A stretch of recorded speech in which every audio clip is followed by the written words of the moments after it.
ಶಿವ ಬಾಗುವುದು ಎನ್ನ ಕಾಯ ಬಾಗುವುದು ಎನ್ನ ಕಾಯ ಬಾಗುವುದು ಎನ್ನ ಕಾಯ.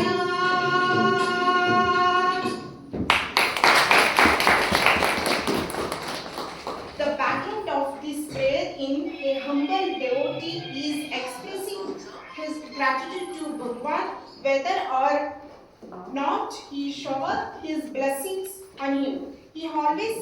He says, he always surrenders his soul on Bhagwan's feet without any fear or hesitation. I feel it's our duty to surrender ourselves at the lotus feet of Bhagwan to resolve our souls. Thank you.